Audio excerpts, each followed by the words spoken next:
What I'd kind of thought of was that very often when we're doing our Zhejiang Qigong, what we want to do is we want to get ourselves into a decent kind of mind state before we begin our our meditation, as it were.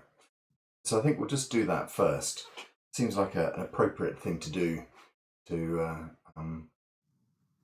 just to draw the mind back before we begin. So just find yourself a nice relaxed position. Generally speaking, feet flat on the floor, legs uncrossed. Sitting, obviously. If you're sitting cross-legged, obviously that's fine. And then a nice long straight back. Bring the chin slightly in. So when we stand in Zhejiang Qigong, we tend to stand just by tucking the tailbone forwards and straightening the spine. When you're in your sitting posture, it's slightly different actually. You close Ming Men. And I think the purpose of that is exactly that, is to close and hold everything inside when you're doing your meditation. When you're doing your exercises, you open Ming Men and you allow the qi of the body to flow in and out. So in this case, your back slightly hollows, your tummy slightly sits forward, and that gives you the sort of the Buddha kind of sitting Buddha posture. Your tummy's gently towards the front. The small of the back is hollowed. A nice long spine, chin drawing back in. And then we lift Bai Hui. The Bai Hui on top of the head gives a nice long straight spine. And just relax into this posture for a few moments. Let's just release the diaphragm. That's just a nice tummy breath. When you breathe in, gently push your tummy forwards. When you breathe out, just squeeze gently on your tummy. So the tummy muscles sort of push back in a little bit. Breathe in, round your tummy, really push it out. When you exhale, the tummy just squeezes, tummy muscles squeeze gently and push the breath out. You can actually do it with your hands. Resting the hands on the tummy. You breathe in, let the hands move forwards. When you breathe out, you can actually use your hands to push the breath gently out of the tummy. Pushing the bottom of the lungs, let the breath come out. More gentle, deep breaths like that. Long, slow and deep.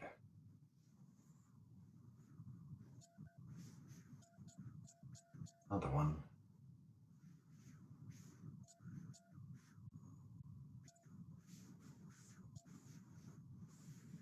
Use your hands and move on to gentle breathing. Be aware of your breath today. Relax your shoulders. Let the breath flow.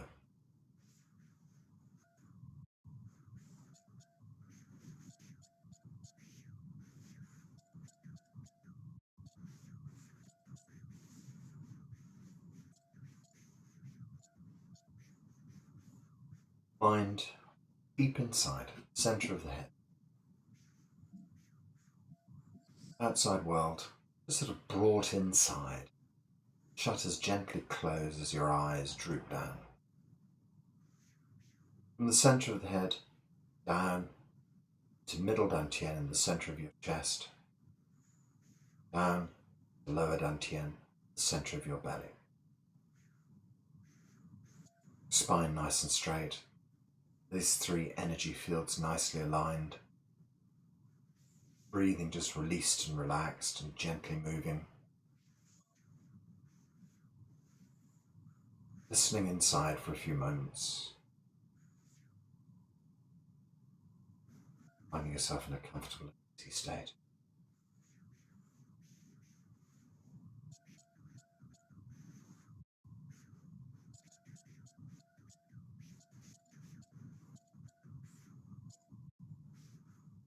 So one of the questions that came through from the Luan Ling course that some of you guys are doing was, are we supposed to be practicing true self state, and what does that really mean? I think that's a very good question. What do they mean by true self state? This is this going inside here. We're doing now. Drawing ourselves back from the outside world. As we've been doing in our enjoy meditation, which we occasionally do, is just to let ourselves dissolve into the background. There's two aspects to be mastered. First is to try and quieten down the outside noise. Try and quieten down internal noise. And so seeing as the outside noise has distracted me, that's one thing to point out. I always say, there will always be things going on around you. There will always be sounds that try and draw your mind away from being inside. That's the first thing, combat. Just remember that all the noises around you are not being done to you. Not being done for your benefit or against your benefit way. They are just what they are. They are just things.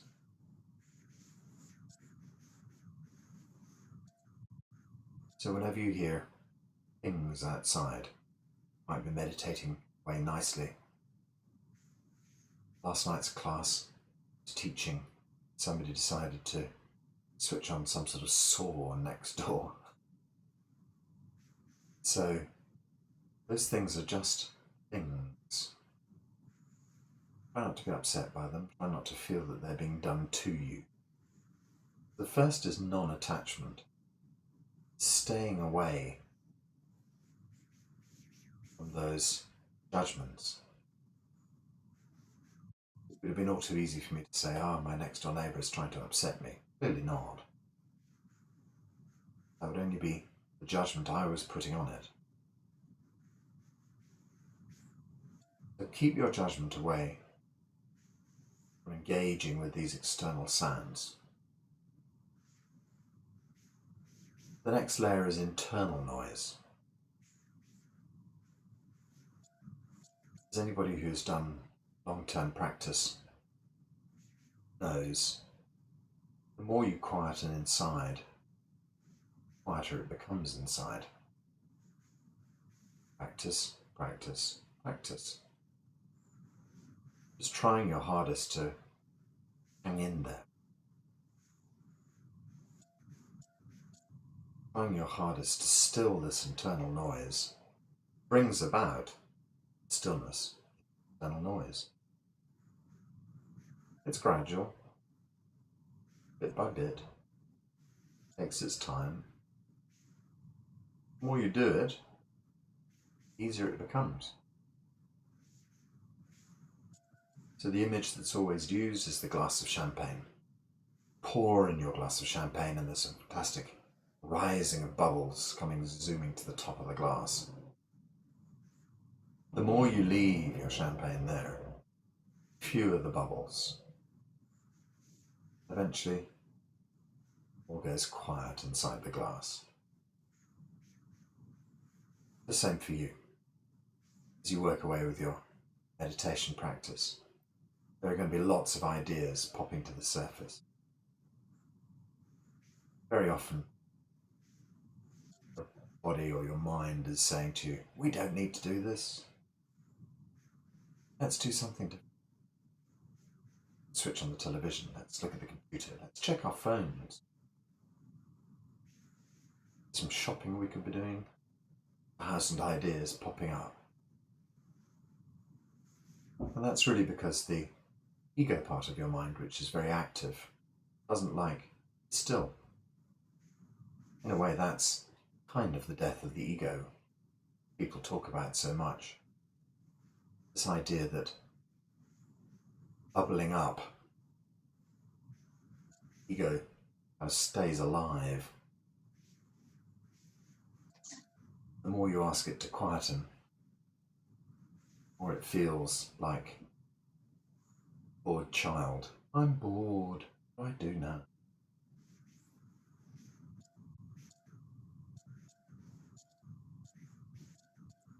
So we have to just allow our ego to settle and quieten like a puppy runs around furiously.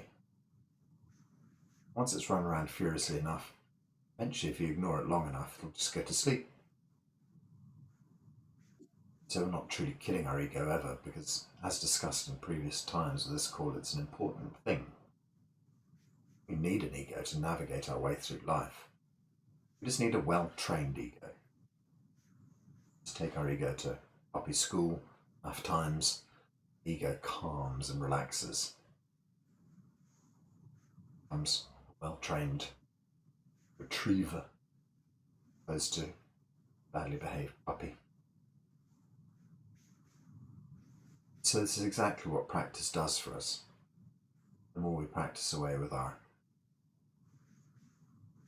quietening, the more we just allow the ideas to go past without attaching to them. Few are the bubbles that come. What happens when an idea pops up? You think, oh, that's interesting, and you grab it. And suddenly you find your brain has moved off to Sainsbury's. You just have to gently coax it back in. Bring yourself back, and you think, okay, well, we'll just start that process again. But again, there's no point in being cross with yourself. No point in feeling that you've failed at your meditation. You might as well give up and walk away, because that really is the ego trying to trick you. It's a very clever fellow, the ego. You think, oh, well, no, can't manage it today. I'll give up and go have another try tomorrow. And your ego's won. So gently corralling cattle, bringing them slowly back together, holding them in the corral. Each time you do that, you become stronger. Each time you do that, that's another major stumbling block you've got past. Surmounted that problem.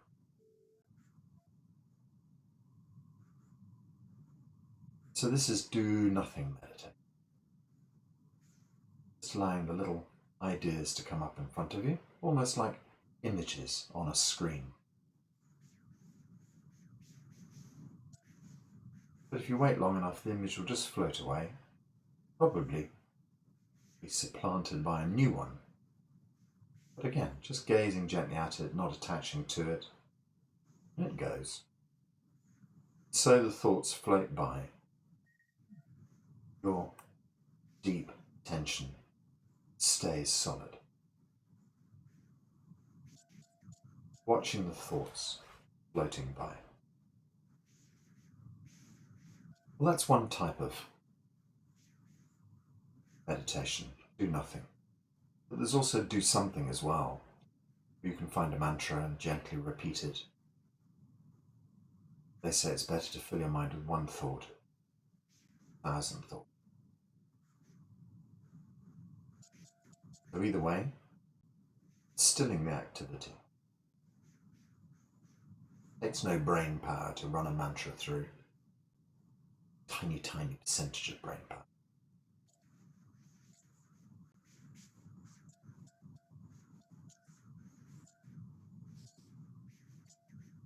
I think that ultimately the do nothing meditation,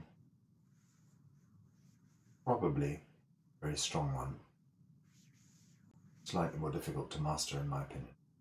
Only my opinion. What I do know is that these two types of meditation work on different parts of your brain.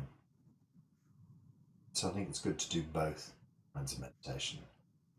It's like going to a gym, an arms day and a legs day, working upper body and lower body. Working two different types of meditation help any difference. So we still our mind, draw our mind back inside. We center our mind. In a way, having a guided meditation from me, this help you still do something that allows you to focus on my voice, staying still inside.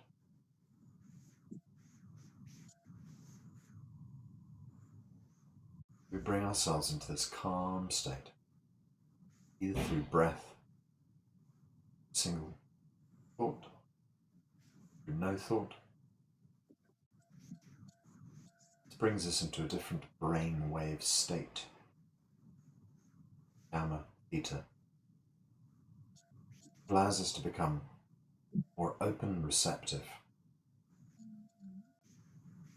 It allows us to hear and process things in a different way. Just maintain this state as long as you can. You can gently open your eyes. Just carry on, as it were. Okay, so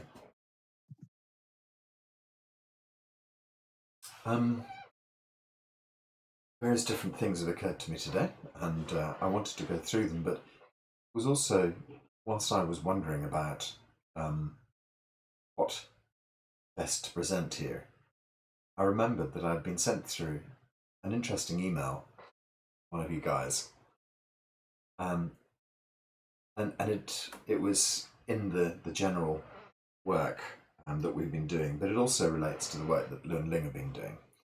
And so I wanted to answer some questions here. And the first question was, where is the ego and its process and its processing located? Where is the ego and its processing located? Is it in the brain or is it in the soul? And it comes with a partner question. Where's the mind and its processing located? Is it in the brain or is it in the soul? I thought these were rather interesting questions. And I think that probably if you'd ask those from my Chinese teachers, they would just say to you, you're overthinking it. You don't need a location. But then that's also not a very satisfying answer, in my opinion. So I've been having a little bit of think about that. And I think the first thing that comes to mind was that I've covered before a conversation about my own personal dichotomy about about soul and spirit. That what I was, offering, as it were, was that there are possibly two different paths there, because in the Western world we tend to use the words soul and spirit almost kind of interchangeably. But the question is, are they interchangeable or are they different? And so I considered this for a long time, and I'll just give you the short version of this answer just to sort of start that set of questions rolling. I came to the conclusion that there were two entities, soul and spirit, and that soul was very much part of the human body. And I think that when you look at the Zheneng Qigong story, we see that we have qi and we have information. And that qi is very much of the body, and information is very much of the true self of the universe. And so for me, I thought, okay, there's not so much of a dichotomy there as I thought, because it feels like soul, when people talk about soul, they talk about something that's very kind of body orientated, he's got soul, that kind of thing. Excuse my terrible accent.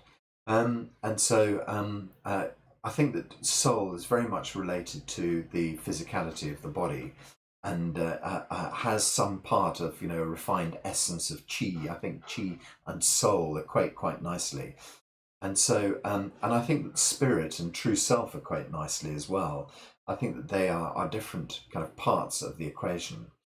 And so for me, and then this was the lovely little confirmation that one of you kind people suggested to me after I last talked about it, was that if you look at the ancient Hebrew system called the Kabbalah, which I know absolutely nothing about, but when you look at the tree of life in the Kabbalah, it starts from a root and then it takes two separate paths before eventually rejoining again at the top of the tree of life where enlightenment occurs.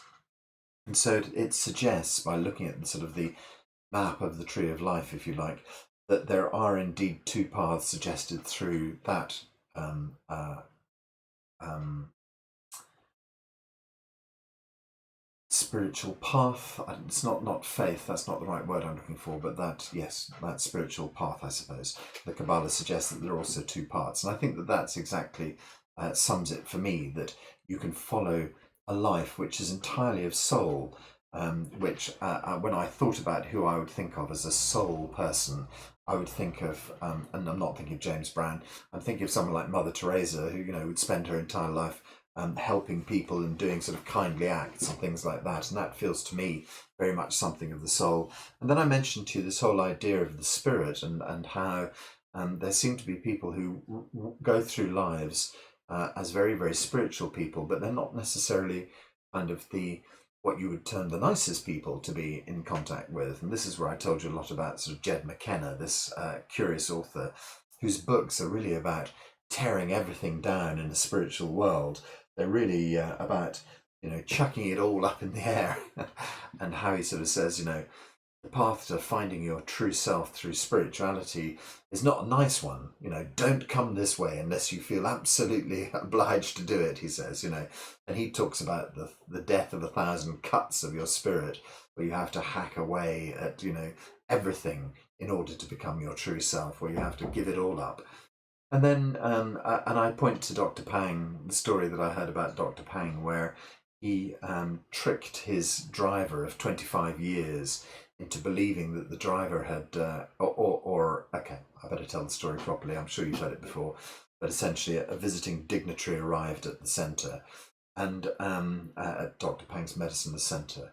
And the visiting dignitary gave them a huge envelope full of 100,000 yuan and said, "This is a gift for the centre." And Dr. Pang accepted the envelope and gave it to the driver. The driver then took it and put it in Dr. Pang's desk, as was customary.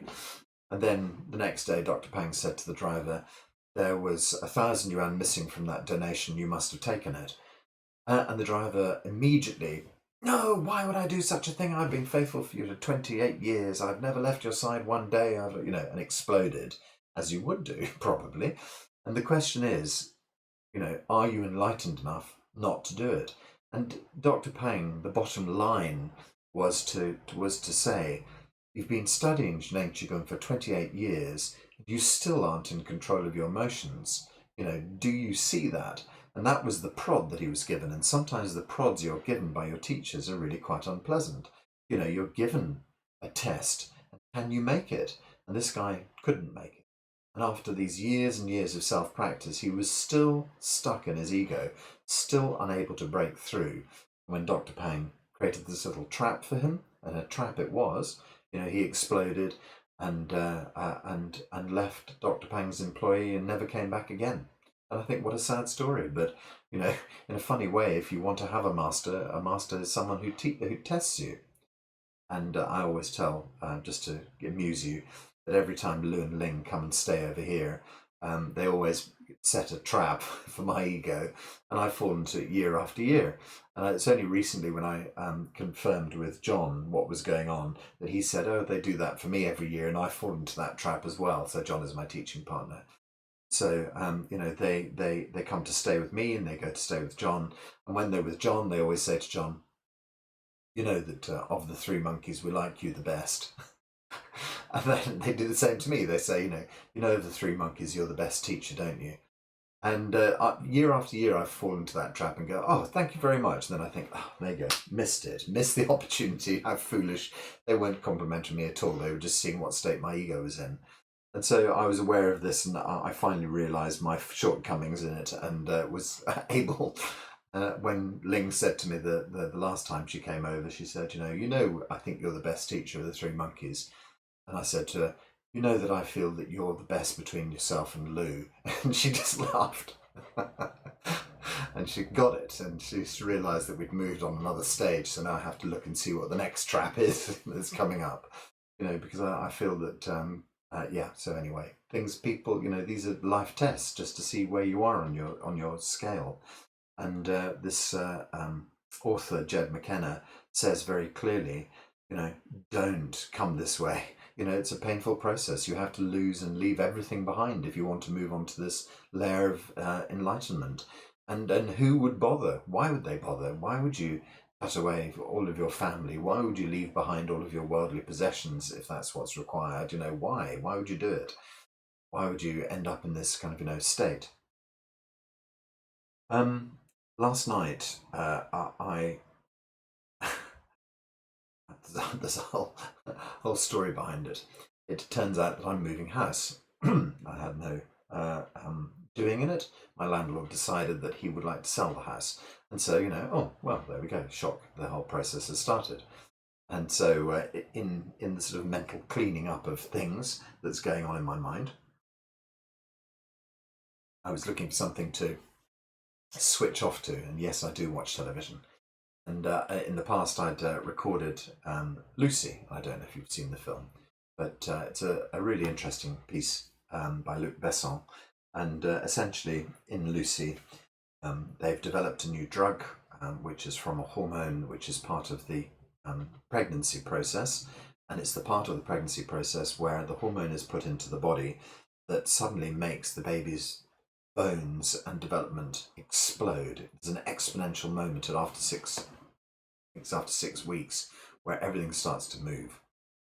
The premise was that this extraordinarily powerful drug had been synthesized and exploded inside Lucy's body, and that she suddenly became able to use 20% of her brain, then 30%, then 50%, then eventually 100% of her mental capacity.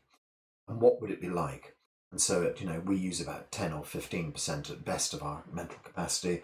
When she was getting to 20%, she was suddenly able to see the chi of trees. She was able to touch her friend and understand the full sort of capabilities of a friend's body, that her friend had an illness.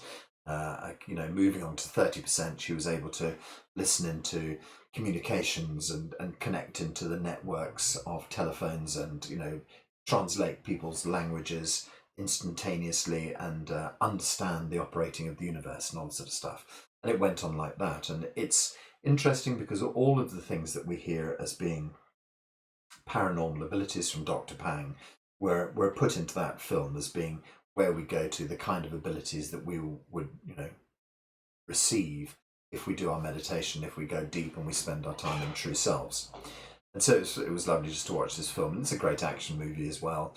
It's fascinating to watch.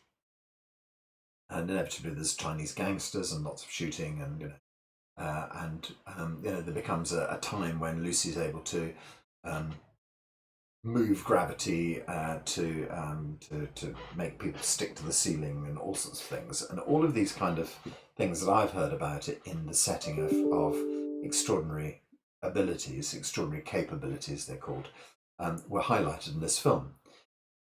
And essentially, when Lucy gets to using 100% of her brain, she's then able to move her way through time and space, and realizes that that humans, that we as a whole believe that a human life is the most important denominator in this, in our experience, that actually we realize that that is just a drop in time, and that the universe is available to us, and that all the information that always has been is available to us.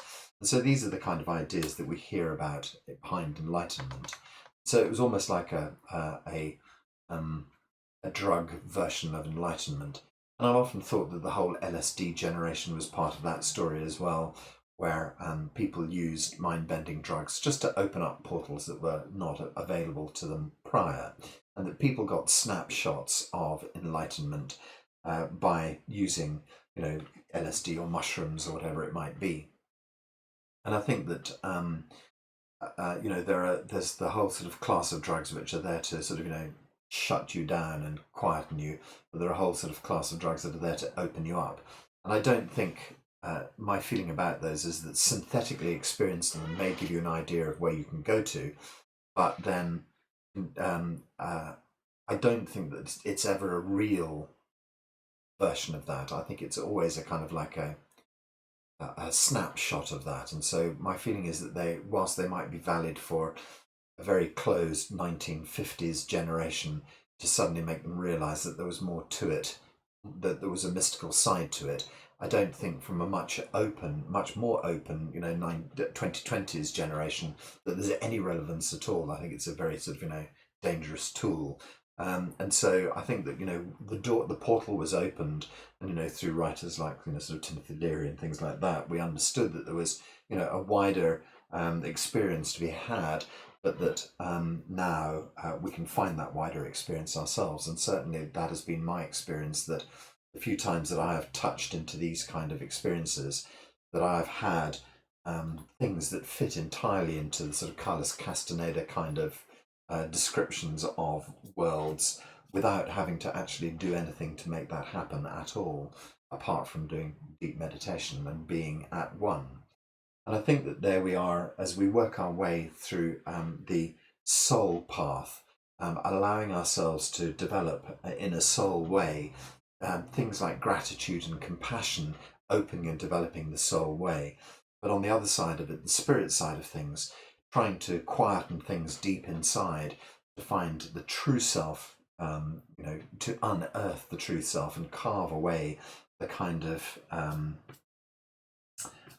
rubbish that hides the true self. When these two paths start to converge again, we're starting to find our way towards this sort of enlightenment moment. And the key with meditation is being able to hold yourself in that state. Because as we know, after, 5 minutes, 10 minutes, an hour, a day, whatever it is, the state just dissipates and disappears. And so it's like a muscle. You can only hold that, weight up for so long before the muscle eventually gives up and drops. And so it's only through practice that we allow ourselves to soften the state enough to be able to hold it long enough. And then I don't think that that's necessarily a requirement for the future. I think that, breaking down the barriers will allow you to be in that state for a much, much longer period. I don't think it requires work. And in fact, actually, what I think it requires is not work, as opposed to work, not work. I think that what is required is that letting go and release. So in the first instance, it requires the effort to hold it in place. And in the second instance, it then requires the non-effort to continue to hold it in place. And so that again is just a learning process, and going through the process to allow that to occur. That you can hold that state for longer and longer, be in that state. And I think that, when you reach Enlightenment-lite, it's the first stage of being able to hold it for any sustainable kind of time, to be in that place. And then eventually, where we get to the sort of the 100%, the idea in this film, Lucy, is that she just becomes absolutely one with the universe, is able to scroll back through time to see the Big Bang, the clouds of gas, the formation of everything, mankind coming out of the swamp, and eventually, back to where we are. Interestingly enough, it didn't scroll into the future. I had a thought about that and wondered, because I think that, at that stage of connectivity with all there is, that seeing the future and seeing the past is just part and parcel of the whole thing. That understanding how your connection and how your actions and how human actions and connections affect the future, build the future, I think that must be part of the story as well. And so, the film nicely illustrated the point that there are these abilities that come through our practice that don't require some funky drug of any sort to get us there. That we can do that, and that we can choose to do that. Should you wish to lead a soul life where all you do is give and be a perfect person like Mother Teresa, then that's fantastic. Why not? Why not do that? There's nothing in this world of free choice to say that you have to do anything. And the other option is quite literally do nothing at all, not even meditating. Just get on with your shopping, enjoy your life, just continue as much as you wish. Here's my lovely neighbour, I'm just going to wave at him. You don't feel you have to do anything at all. There is no requirement in this life. There are no written rules that say you should become enlightened. And if reading Jed McKenna is true, if his experience of it doesn't put you off it, then who would, as it were? But if you feel yourself drifting in that direction, then you have a little bit more of a roadmap, perhaps, with which to work. And so it gets us back to the questions then about, where are all of these things in us? Where is the ego? What part of that? Where is it located? Where is the mind? And so the truth of the matter is that actually it doesn't really matter at all. Those things are just, do they even exist?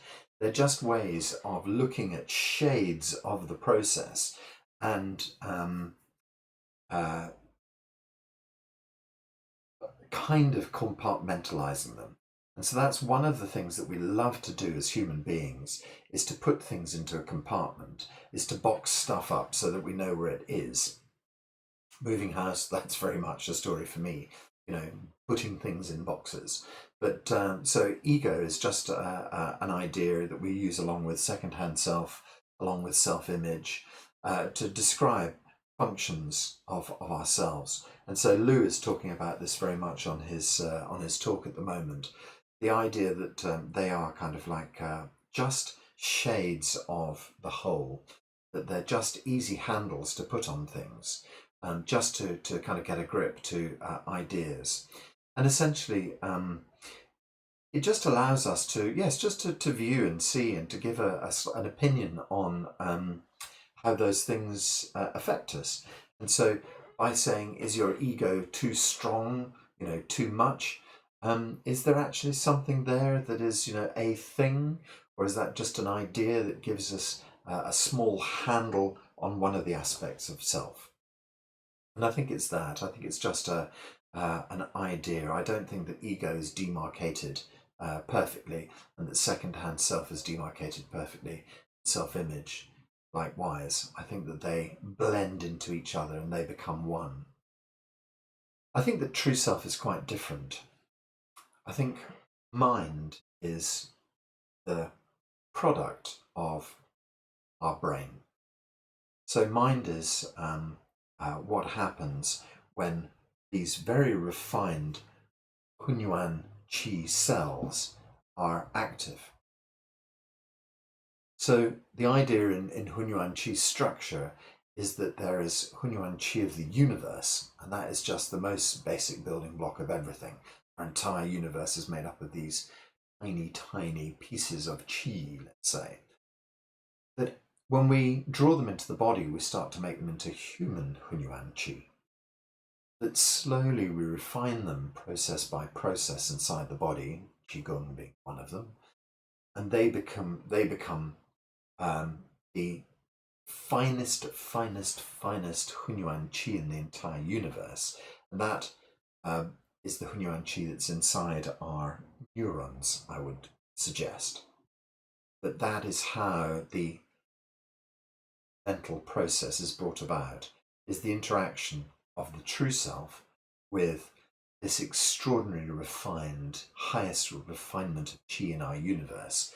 And that is where mind is made. Where does it exist?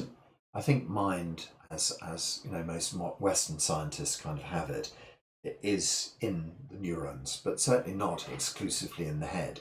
It's throughout the entire body, because there are more neurons outside of your meaty brain than there are inside of your brain. And so the entire body is a mind device. That mind is not just something that happens in the brain, it happens throughout the entire body.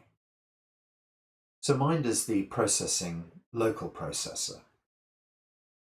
The universe is the infinite processor. True self is the connection between the two. So true self is kind of the localized piece of processing power that you have that's kind of unique to you, I suppose. I think it's not unique to you from a universe perspective, because as I say, I think true self is both the universe and you at the same time. I would say it's probably unique to you, as in each of us has our own little sliver of it in a very kind of compartmentalized human thinking method. I think that, I have my little piece of true self and you have your little piece of true self, and our true selves are connected together through a network of information on so many different levels. But I think that our true selves are also part of the entire cosmic mind, which you may refer to as God. So I feel that, that little piece of God acting inside of you is also part of the overall information layer of the universe. God, the all-seeing eye, whatever it is you wish, however you wish to address it. So we are plugged into the universe, to God at all times, and we have that sliver acting inside of us. And I think it's impossible to suggest that I'm able to describe in human words that multidimensional experience. And so, as a human, it's easy for us to try and, box this whole thing together. And of course, use analogies like cloud computing. You have your little computer here, and the cloud has its massive Uber computer that's connected to all the other computers around the globe, and that you can use the internet as your go-between. Well, my feeling is that your local computer is your network of neurons, and that your Uber computer is the universe, that EUNT is the kind of the go-between between your true self and the universe's true self. And so I think that is kind of like the cheapest, messiest, daftest kind of version of it, but perhaps it gives some sort of little taste of it. And so when you ask where is the ego in its processing and where is the mind in its processing, I think that kind of describes where it is. Does the ego get carried on? The third question that comes up is, does the ego get carried over from our previous life as part of our reincarnation, or is the ego totally formed during nurturing? That's a great question too. I love it. And I think that probably I would say that ego is a construct of this life. Okay, so the bigger question of reincarnation and does such a thing exist? And I think my feeling about that has always been, if you would like it to. And so I think that's a vague enough answer for that, but I'll try and make myself understood, try and understand it myself, I suppose. Does reincarnation exist? My feeling is that this is such a universe of wonderful choice, free choice, free will, that if you would like for karma and reincarnation to be parts of your structure, so ipso facto, if you were perhaps, and excuse my lack of religious knowledge, if you were a Hindu or a Sikh or someone along those lines, then and devout, then that would be, I imagine, deeply embedded in your own cultural structure. And that would be something that you've been given by the surroundings that you come from.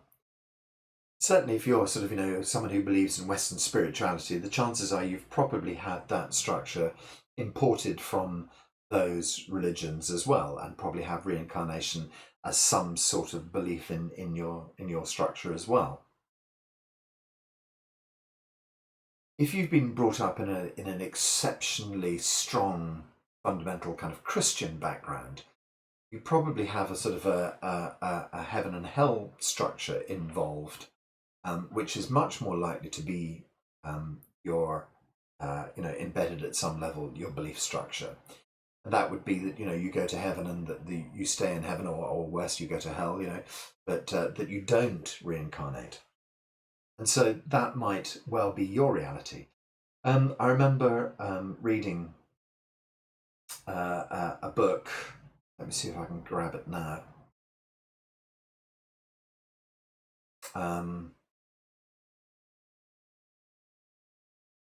Just lost him now. A Qigong master who lived in Manila. Jim Jack. First time I encountered him, it was a lovely film that I saw on YouTube, and just this little Chinese-looking character standing there. He scrumpled up a huge ball of paper and put it on the floor beside him. Just put his hand above the paper, and it just caught light. Chang. And the book was written by one of his students, a Greek Qigong practitioner. Anyway, doesn't really matter. If anybody was terribly interested, it's about Neigong, which is internal energy work, cultivation of Neigong. It's just another Qigong system, basically. And he talked about one of his ascended masters, a master who had been his teacher for many, many years, then had told him this extraordinary story and had said one day to him, we'll call him Jim because I can't remember, I think it was Jim or Jack or John Chang, said to John, I'm going to die in 6 weeks' time on the 11th of November at 7 o'clock in the evening in my home in Japan. He was incredibly specific about how he was going to die. They call it something like, the death of the 7 orifices or something like that. And then he said, but don't worry about that because that's just me moving out of my physical body and I'm going to continue I'll be back. And so this was this information that was given to this John Chang. And he said, please call my next door neighbour. Here's his telephone number, after the allotted time, and ask him to come and check on me. And so the master then left back for Japan, where he'd not lived for about 20 years, and John Chang didn't hear from him. And then John decided it was the obvious thing that he had to do was to call at the allotted time. So he called up the next door neighbour and said, look, I'd like you to go around and have a look at your next door neighbour and see how he is. And sure enough, he was dead on the floor, lying there, and he had bled from the 7 orifices. So from his eyes, from his ears, from his nose, I think from his anus, I can't remember, is it called 8 or I don't know. But he had basically died exactly as predicted at exactly the time predicted. And that what then happened was that this is where our Greek author comes in. He had gone to Manila and found John Chang, and he was told that he could sit in on the classes, but that he had to sit at the other side of the room and just meditate quietly, whilst the students who were advanced students sat and talked with the ascended master. And he said that over a period of time, as he developed himself, he was able to see this teacher in his spirit form, that he was able to interact with him himself. And that the story that came through was that in this particular culture, they believed that for 40 days the spirit was still around after it died, and then that the spirit could come back if you had mastery over your body. If you'd spent enough time in this life mastering your body, you would then be able to continuously interact on some level with people from this realm. And that there was a period when people died, and basically what he described was something that sounded very much like purgatory, that if you had spent a bad life, you would spend a long period of time in darkness with a complete lack of understanding as to where you were and what was going on. That if you'd spent a lot of time in good time on this earth, that you would have a short period of time which was a period of light and learning. And so again, that was a kind of like a model that he described as being his belief system. And so there are plenty of belief systems around, and whether it be karma, whether it be heaven, hell, whether it be good or bad, whatever it is, this is a universe of free will. And I think that whatever structure you subscribe to, that's what you'll get. So that's my feeling about, is there such a thing as karma? I think if you believe there's such a thing as karma, then that's your belief system and you will get that. You will find some sort of recycling process, let's say, when you move to the next, journey, whatever it might be, that will mirror that. Because I think you've chosen that. And I think that you choose the way of being and non-being, always. I think all of us have chosen this life, to live this 3D existence, to run through this particular little Sims virtual program for this particular body, to learn some stuff, to expand the knowledge of the cosmos, to be God experiencing himself in 3 dimensions. And so I think that, yeah, we've done that. We've brought ourselves down this path, and whatever it is you believe is what you'll get. So if you believe that you're about to burn in the fires of hell, I'm sure you'll get a dose of that for a while. That's, if you want that, you can have it. It's a free world. So I suggest that you adjust your belief system to suit something you really want. So think on that. So yeah, I think that ego is something that's entirely built. I think that we pretty much arrive ego-less, and that ego and secondhand self and self-image are all built by our interactions with our parents, our interactions with life, and so forth. And that it's all part of our sort of nurturing process.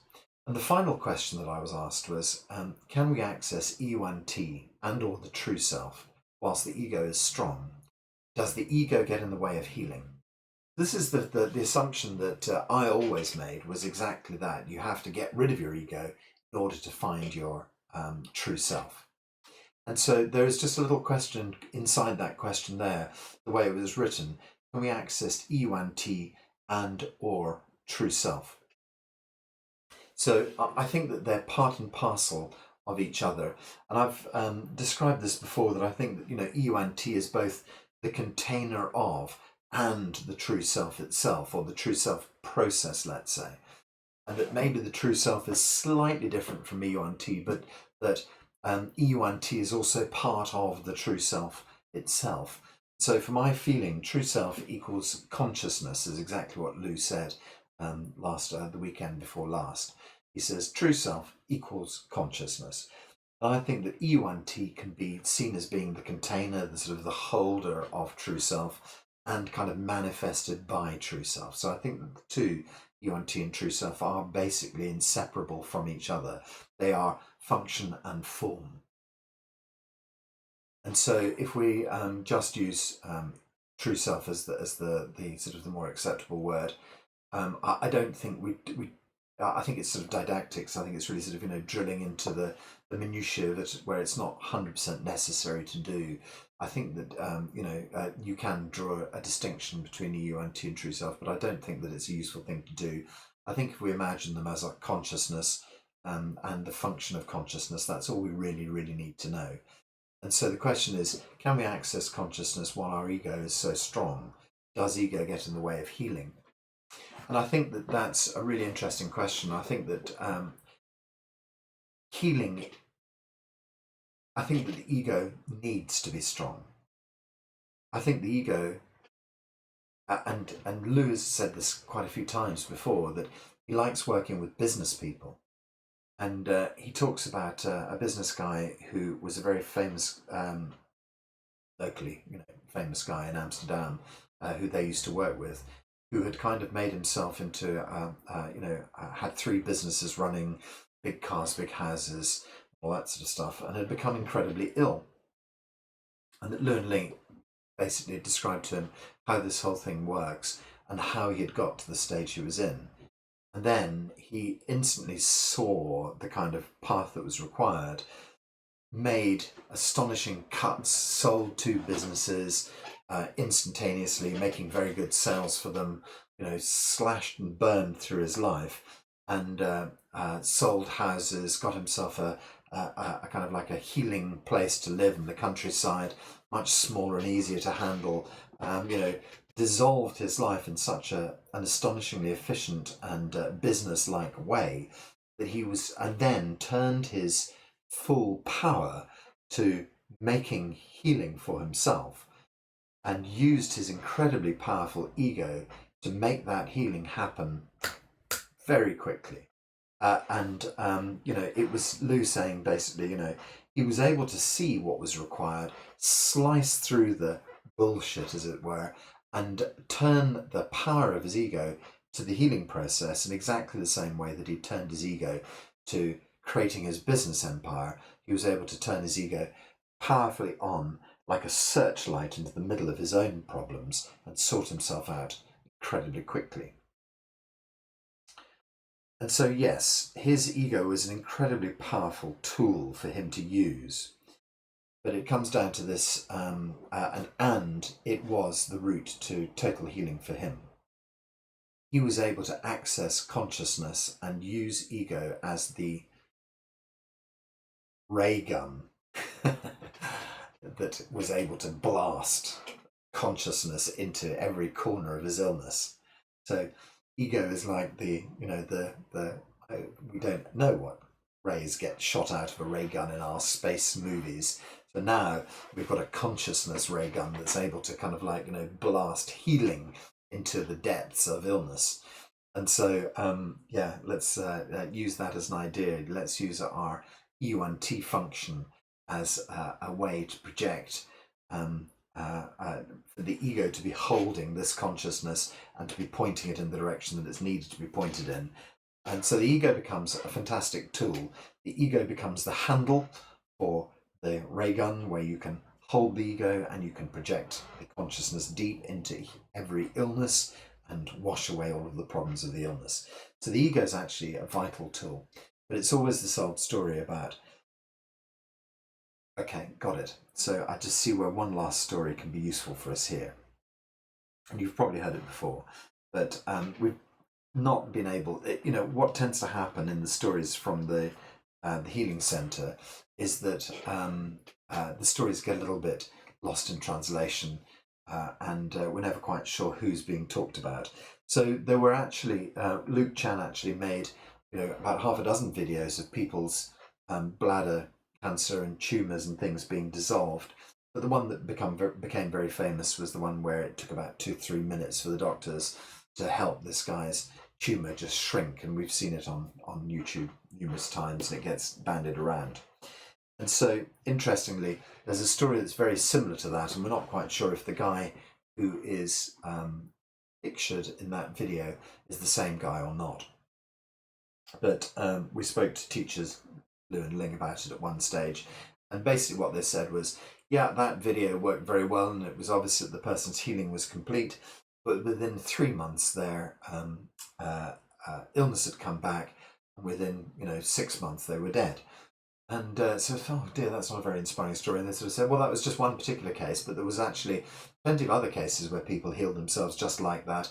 And so, again, we're not saying that the guy on the video was dead 6 months later, because we haven't actually no way of knowing, lost in the mists of time, if that was the bloke or not.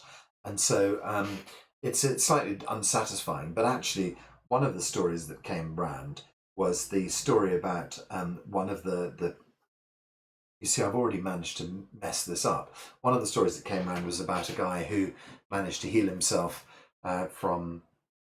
Let's see if I can. Okay. Yeah. Forget the story about the video from Luke Chan. We'll go back to the story about the guy lying in his bed, having had his spine crushed by the factory. And what tends to happen is you hear the story that he had his spine crushed, he was put to bed, told he would never ever walk again and that he would be paraplegic.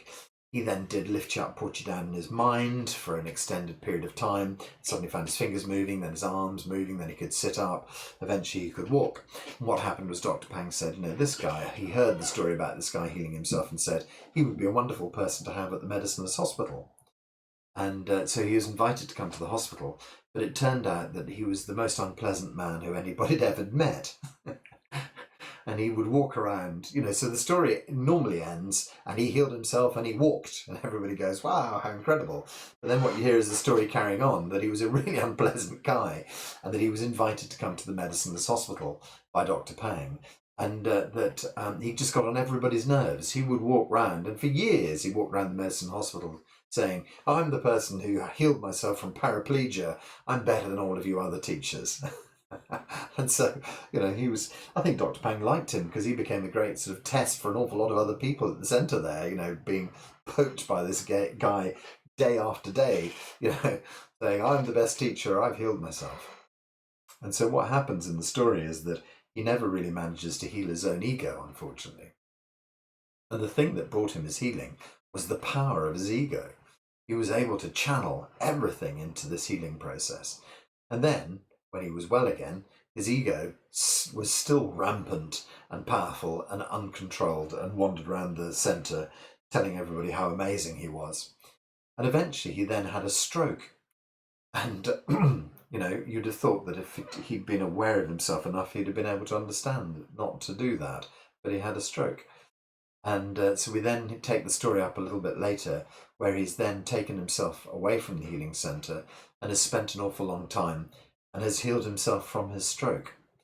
But the story goes cold there. We never know whether he then managed to, he just never came back to the centre, or the centre had closed by the time he then healed himself fully from the effects of his stroke.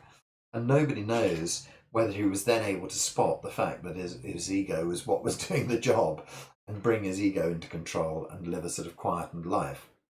And so, yeah, the story about ego is what's really important, is that it becomes a very, very important tool for you to use. It's a really kind of, powerful thing to have under your belt. But then you have to know when to switch it off. I always sort of say, it's the most important, powerful tool in your toolbox, but are you able to put it back in the toolbox at night and just become quiet, calm self, not the man who did this or the man who did that?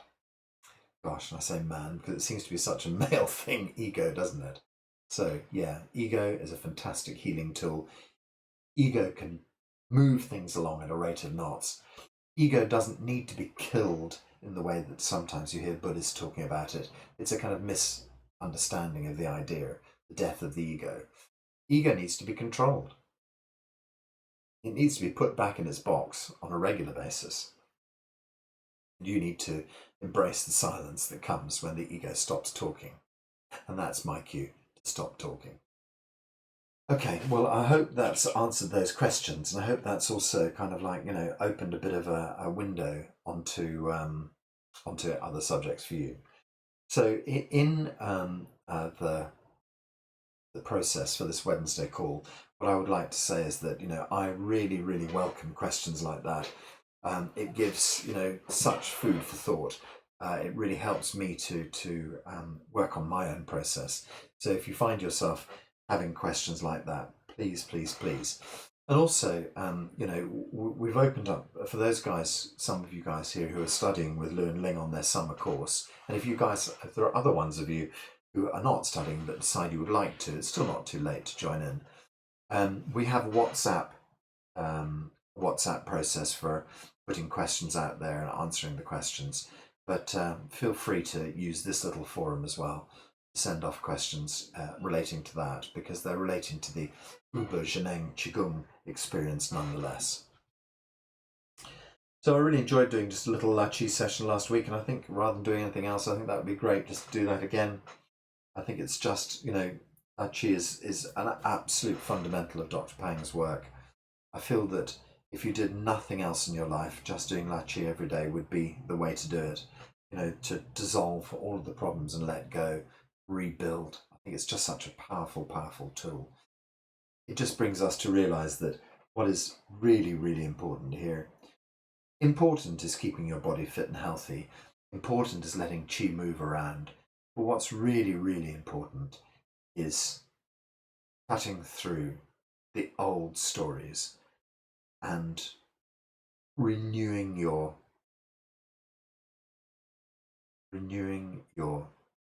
true self, revealing your true self whenever possible. Letting go of the old you and moving along the path to the new you.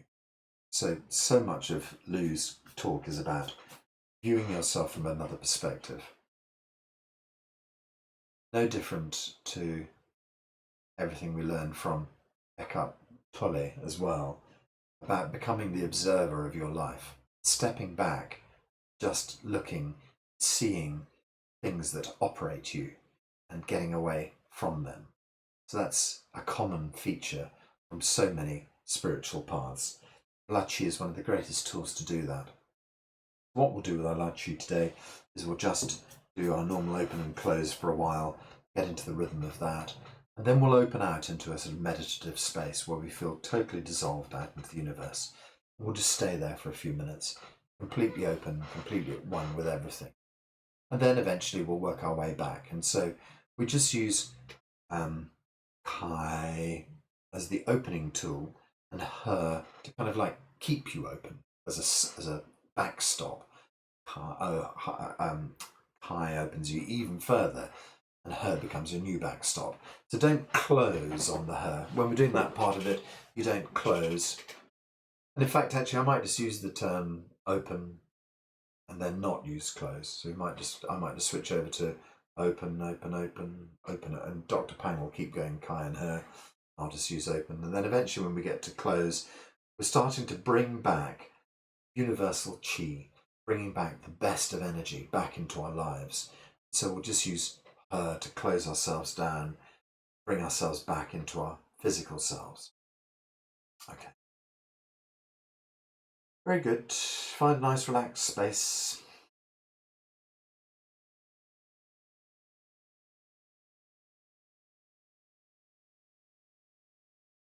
Here's our La Chi with Dr. Pang. Maybe we'll just let Dr. Pang go through the opening statements. 百会上灵， Suspend Ba Hui. 周身中正， The whole body centered and upright. 两眼轻轻闭合， Close the eyes slightly. 把身光收起来， Draw the vision and mind back. 头部放松， Relax the head. 胸背部放松， Relax the chest and back. 腰胯放松， Relax the waist and hips. 腿放松， Relax the legs. 全身都要放松。 Relax the whole body.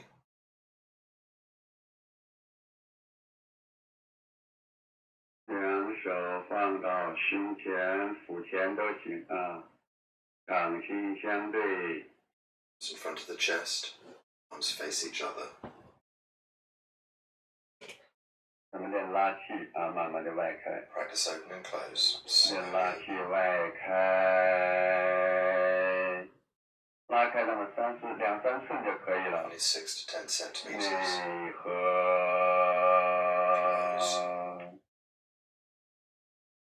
外开，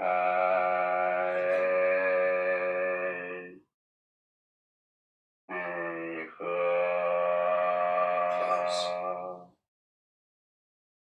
外开，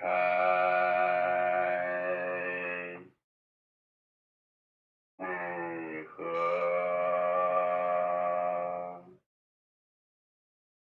外。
dissolve, dissolve, dissolve.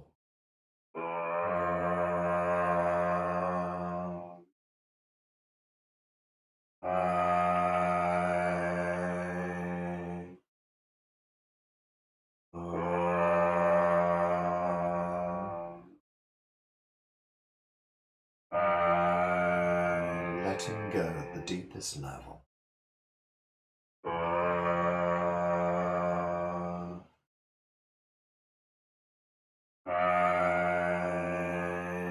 Letting go of your pattern.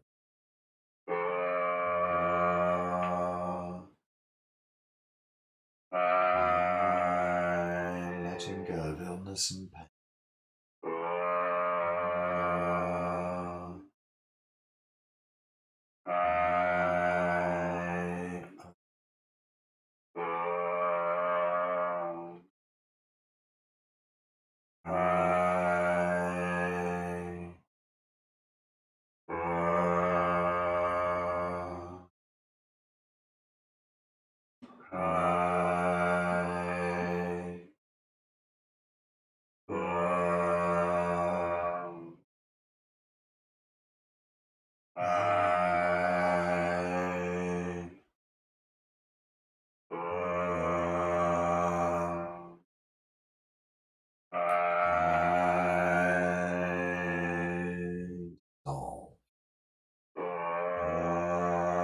Bring amazing chi back into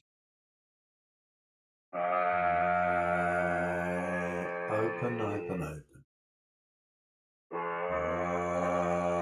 Great chi flows back inside.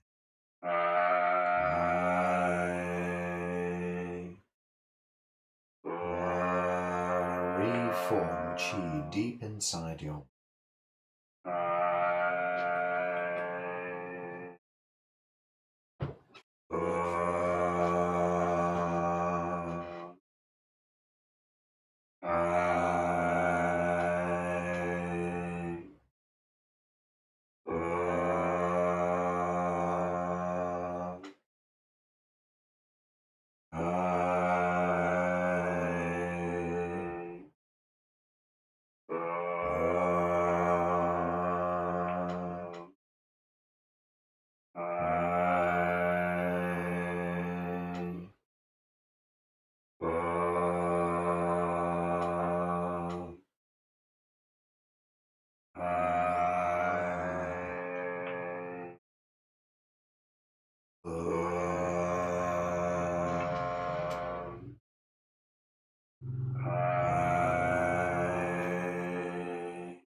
So we're gradually just going to open further and further. Kai is open. Her just holds you in place. Kai dissolve and open a little further.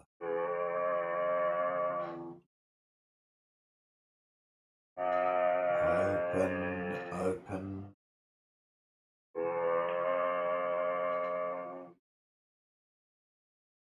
Open, open, open. Deep inside yourselves, we open. Feel the universe. Deep inside yourselves. Open, open, open. Feel the universe. Just holds you. Opening out into the universe. Feeling the space of the universe. Open wider and wider and feeling the space of the universe.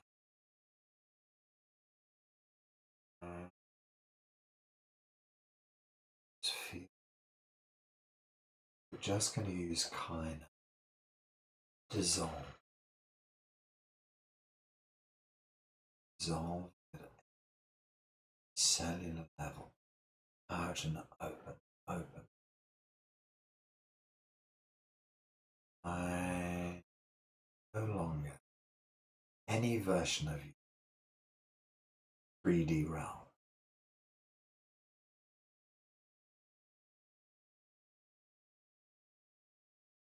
I letting all this 3D existence, relaxing into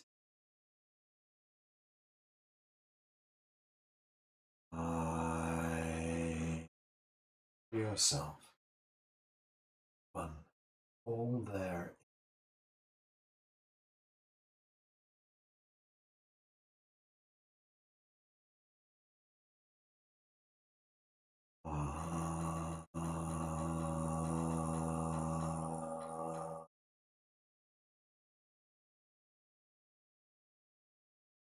Four corners.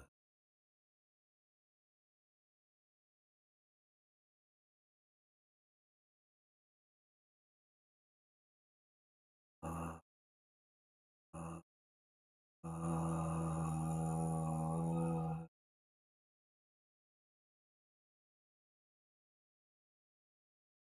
one, everything.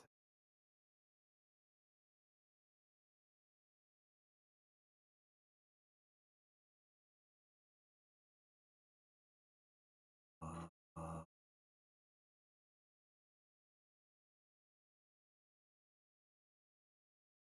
ah,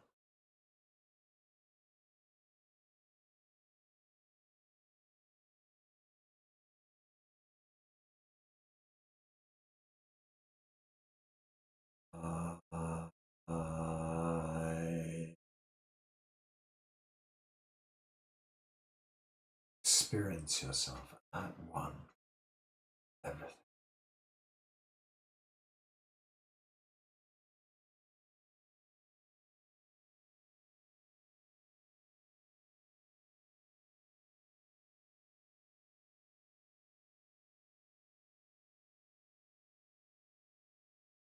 Uh,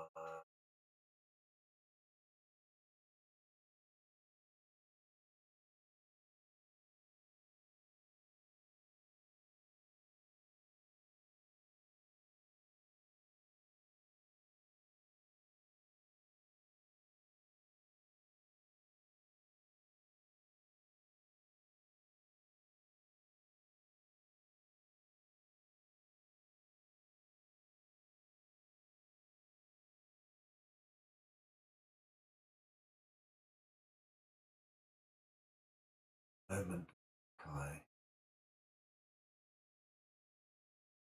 reality.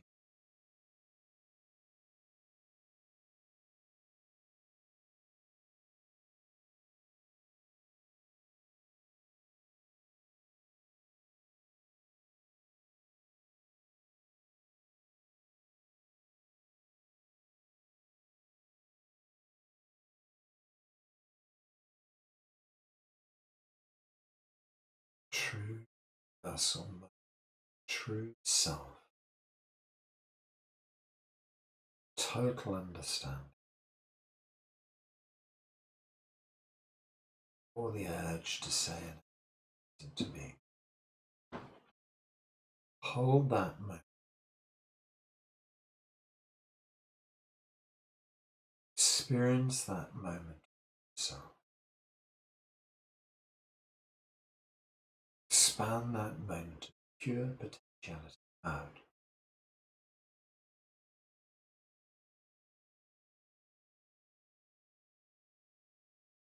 Hold moment potentiality.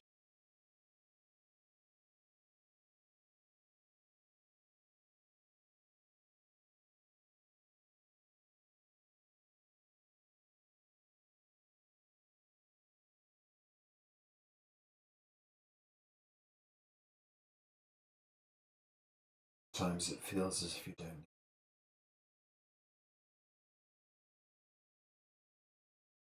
Sometimes it feels as if whole versus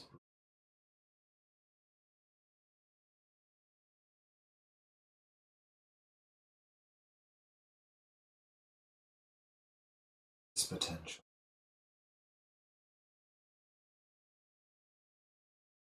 Feel this spark of potential that is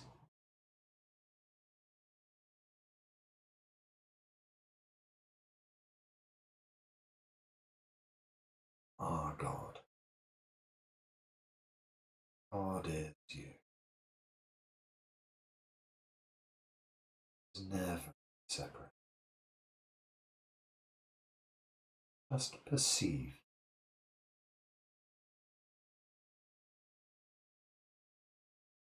the raindrop turns to the ocean.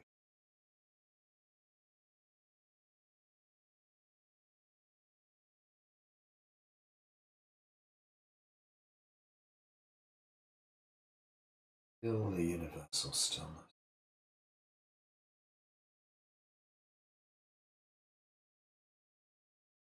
The abundant potentiality.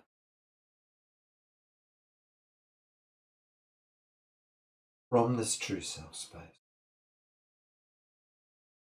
think, make anything.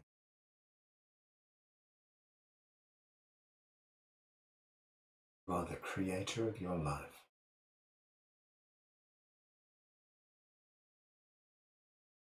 Create what you need today.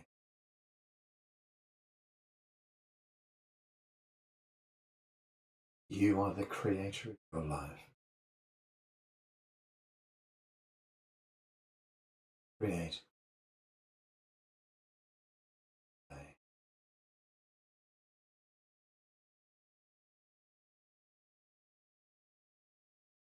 You are the powerful creator of your life.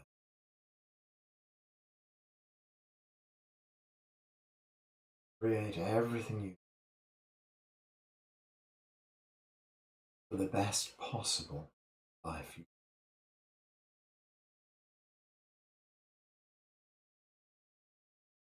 Feel this moment with potentiality. No time, no space.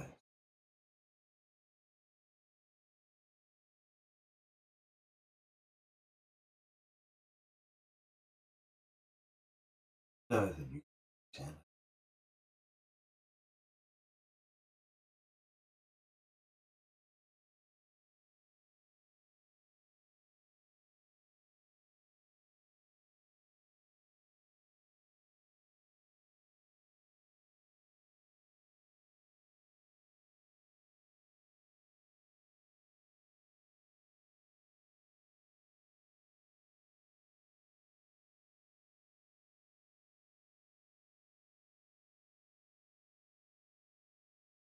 Okay. Slowly going to draw from the universe back into our body. Only bringing amazing stuff back into life.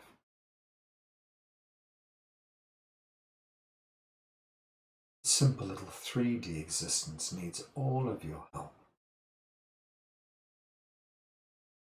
As the universal you, it feels sometimes almost impossible to hold all of this universe inside this fun little 3D body.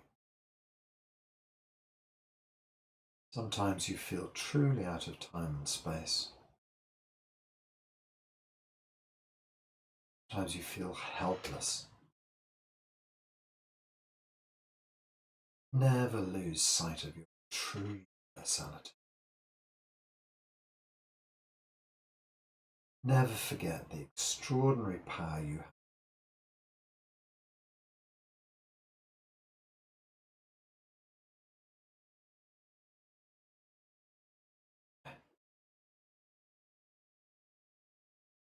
So just start to visualize drawing chi back into your body.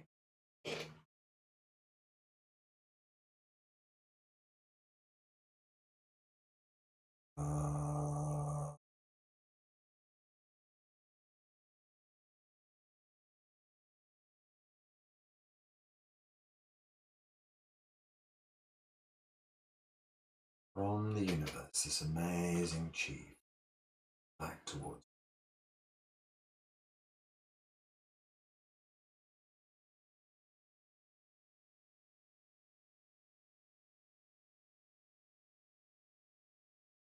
you.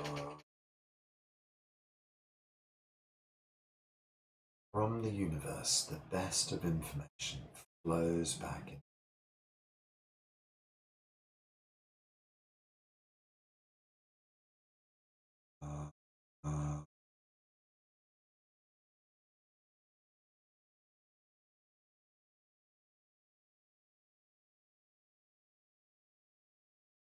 Maybe you see it as a blessing from God pouring down upon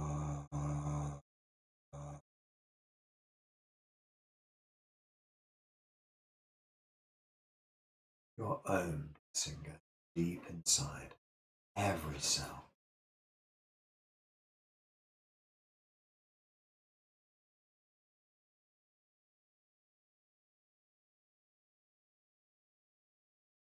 From that moment of reality, deep inside every cell for you.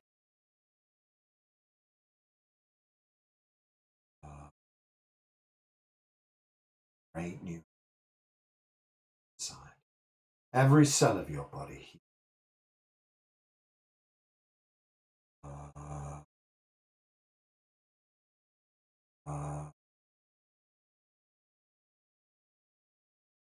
Great new information, healing you at the deepest level.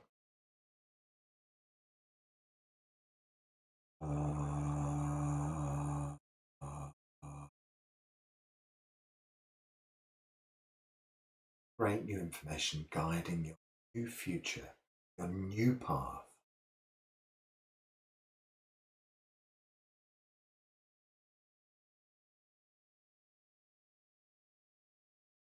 So now we'll just go a few times the Dr. Pang to kind of exercise this amazing chi we've got to our body.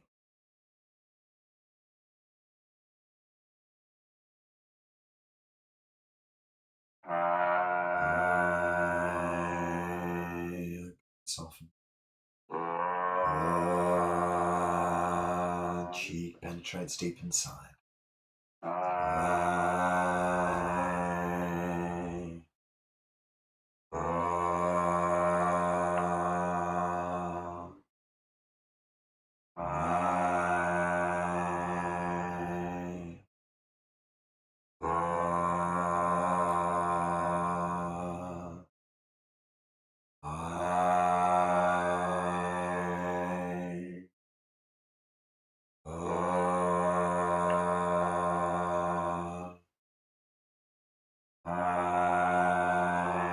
Open and dissolve.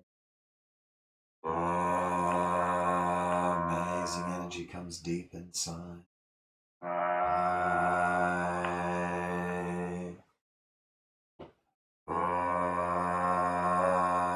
Fill yourself with information and chi.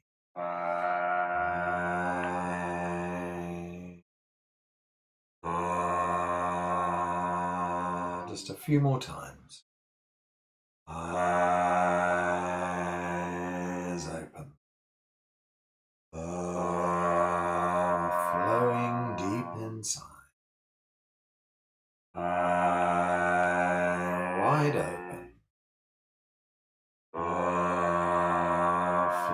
deep inside.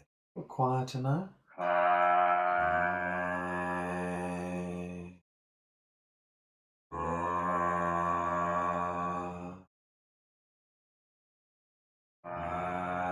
Getting quieter.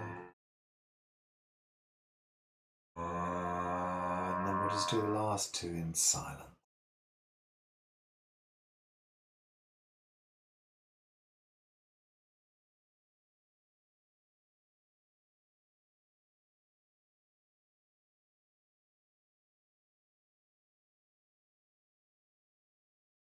Just gently draw your hands back to your belly.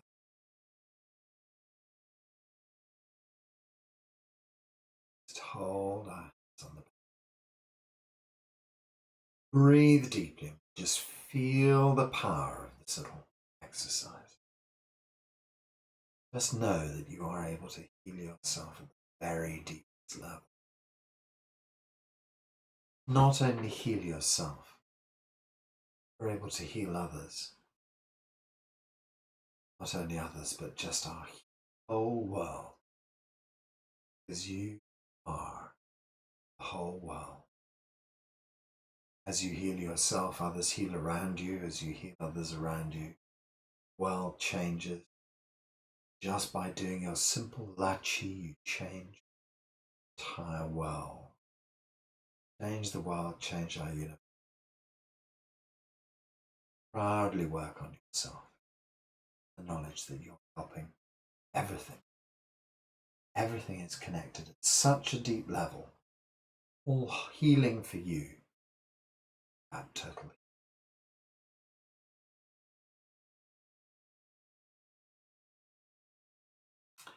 So we just start to bring ourselves back towards our bodies. Feel inside your body. We're going to close off lower dantian to begin with, just by running 3 anti-clockwise circles around the tummy. This just helps to kind of gather ourselves together, bring ourselves back into the body, just to feel your body from head to toe.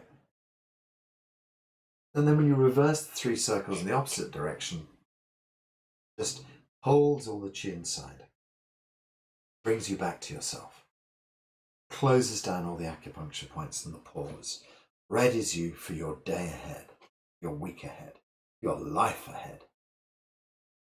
Moving forward in this perfect, healed way.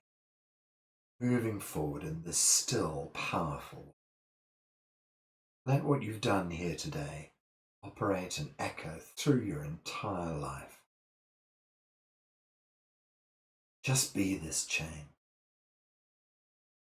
Feel it at the deepest level. Walk through your day with this deep stillness inside you. Help to heal our world as you go. Sound in the knowledge that you've healed yourself at the deepest, deepest level.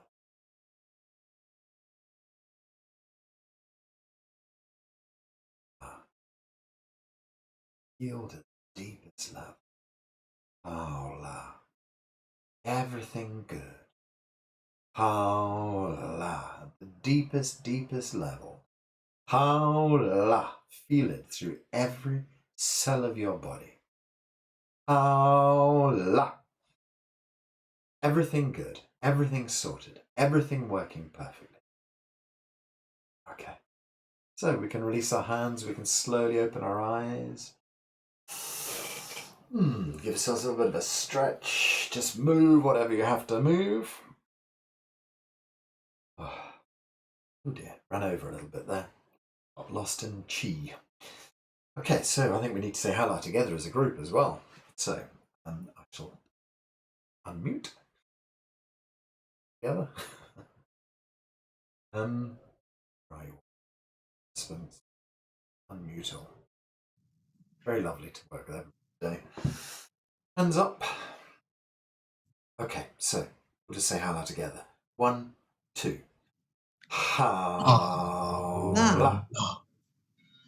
1, 2. Howla. 1, 2. Howla. Lovely. Thank you very much, everyone. Good to see you all.